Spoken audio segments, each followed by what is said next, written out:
Yo, yo, yo, this is King Earner coming to you guys live and direct. I got the Honorable Congress Crispus 92 of that 102 minerals your body is made of. I got it one for one, $75 a pound. $75 a pound, 1 pound makes 16 gels. I also have it in bulk. So if you're like, hey, Earner, y'all see the bags are getting smaller and smaller. That means they're running like a Warren. But I also have it in bulk. I have it all in bulk. I also have the sour sap in bulk, and it's getting low also. Now, I wanted to touch base on something, man, because I seen Cameron. He took a shot back at Jim Jones, and last week I went in on Jim Jones. I don't understand how friends do this. I said the same thing last week. I don't understand how friends get on social media and have beefs. But let me take it a little further step. At our ages, is the money that important to embarrass yourself? You got family, friends, and all the talkative and negative conversations about things that kind of could be swept under the rug, because what kind of beef did you guys really have that really caused for y'all to really get on here and act ill's asses? At this point, if they're going to play this game, let the world know that it's nothing serious. Because it's younger individuals that's on these joints that's growing up. It's probably a young man that's 13, 14 years right now that look up to y'all in the music and probably on a mindset of, damn, let me have these beats. And it's different out here in the streets where individuals are still living in neighborhoods that drama can actually start from that back and forth thing. I mean, I guess if y'all joking, if y'all playing, then it's like cool. But when y'all start getting personal, it's like people's hearts start getting involved. Me dealing with social media, I have understanding. I have tough skin. You can't dish it out if you're not willing to accept it when it come back. At the end of the day, I feel as though Cameron, Jim Jones can be individuals that can kind of like get together and link and kind of like let the world say, hey, it's only a bit. It's only a bit. Cam's speaking on some things that I feel as though I honestly can see. Jim Jones has to understand that if you're not from Harlem, if you're not from Harlem, if you're just going to grandma's crib, that's not being from Harlem. You would have to have a hospital where you came out of that hospital, or that week that you came out of another hospital, you went straight to a home there in Harlem where from a baby you was born, not visiting.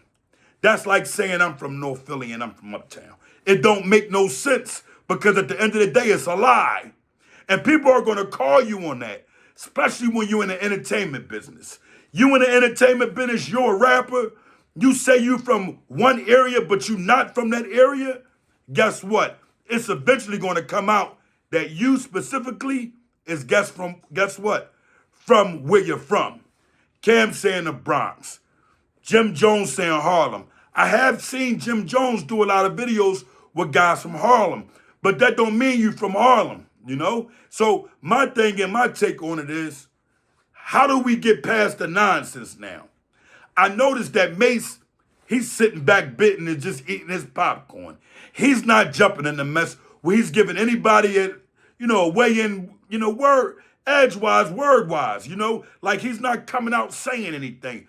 And I think that gotta be the most honorable thing you can do when it comes down to social media, when it comes down to you having differences. You should be able to control yourself, because these places here is not places for you to vent out and give everybody your business. It's not there. I don't understand why individuals feel as though that if you're over 40-something goddamn years old, that it's okay and thorough to actually air your business out. What ends up happening is that people get the business and then they control it, because it's like, if you guys are friends, now when y'all go to be friends again, everybody's going to be in your business. And I can understand that. And I think that what's happening is Cam found his niche. His niche is the whole network thing. Because I remember him saying to somebody, he's not a podcast. You know what I mean? I honored that and quickly turned my podcast that I was doing into a network because it makes more sense when it's a network. It's not really doing what others do because some people can have guests and things like that, and then the audience depend on a guest to be your podcast. I can't do that. First of all, I'm not like that well. I can't get everybody to come up. So I don't ask people. A lot of individuals that got some honor, they'll say, yo, Erna, let me. And I'll say, cool, come on. I'm always looking for an honorable coin when it comes down to the platform, unless it's something that deep or someone that close that I can excuse the dollar. You hear me? At the end of the day, it's all about the earn, but the message has to be stern also. If the message is stern, what ends up happening is you're just like a clown on these joints. And we gotta have more value, especially individuals of my pedigree, individuals that carry the honor, correctly. We gotta make sure at the end of the day, when they turn on their TV or their telephone and they're watching YouTube, Instagram, TikTok, any of these platforms, that they see some honor being, conducted in a correct manner. Because if you don't, what ends up happening is you become a clown. We can't put ourselves in positions where we become clown. So substance, when I say substance, what you're putting in your content, it counts, it matters. Because there's someone watching. There's a kid, there's a young lady, there's somebody elderly. They're watching, they're like, yo, let's see how he carry it. And if you're giving up some respect, you're giving up some love, and you steering people in the right direction, it's going to be honored. Me, I got to throw a joke in there because it's so raw that if I don't throw the joke in it, it kind of be like, we can't digest that raw.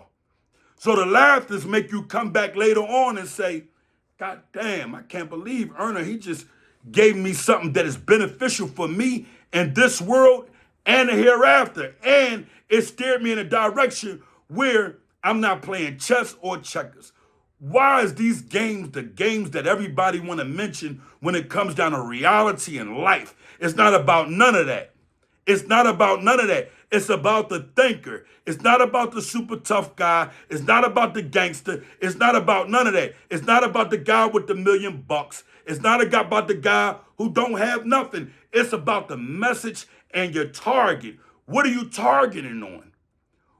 Who are you helping elevate and become something better? Because I'm pretty sure whatever you've been through in life, if you're able to come here, if you was an ex-felon, if you was an ex-drug dealer, if you was an ex-shooter, an ex-killer, whatever it is, the suffering and the pain that you've been through, you can give the people something that they can say, damn, I was going in that direction, I ain't turning that way. It could be so many life learned lessons and valuable things that you can get to people that a lot of us don't. Because sometimes we get caught up in the social thing and we joking and laughing and bitten too hard where people miss the whole message. And when they cut their TV off, it's like, that was a joke. Some of them have their children right next to them or in the room running around. I don't want my voice played and I'm talking all these shoot 'em up bang bang stories. You hear me? I don't want to be the super gangster. When you get my age, you start maturing to the point where as though certain things is a reality. And if you're carrying it in whatever way you're carrying it, the only way you should be honoring yourself is defense. It shouldn't be no offense. Offense gonna get you 1,000,000 years and gonna have you not thinking correctly and have you do something on one of these cameras or put yourself in a position where something happened to you on one of these cameras. Because it can go both ways. None of us are He-Man. And I think that a lot of the black brothers is missing out on understanding that there's no white people doing this. I don't see no white individuals running around arguing back and forth. You don't see them in their 40s or whatever, YouTube, whatever. I don't see it. Even down to us attacking them sometimes, the brothers. It's like, all right, they're ignoring us because at the end of the day, they're like, why? That's not what we're here for. We're creating a certain content, we're putting it out there, and we're making sure that we can earn off of it. That's what they're doing. So just think about that. How many white-on-white podcasters or YouTubers or TikTokers, Instagrammers you see going and clashing at each other and the next day pulling out, hey, this, that, and the third, The Italians are doing on the mob side of things, but they're keeping it within the mob. You hear me? Within a mob. You don't hear them talking about civilians. So that's something for us to have an honorable lesson to learn and go in the right direction, man. I just wanted to come here today and give y'all some pure understanding because at the end of the day, now that I see that Cam done the same thing that Jim Jones done, his honor is snatched. King on life and direct.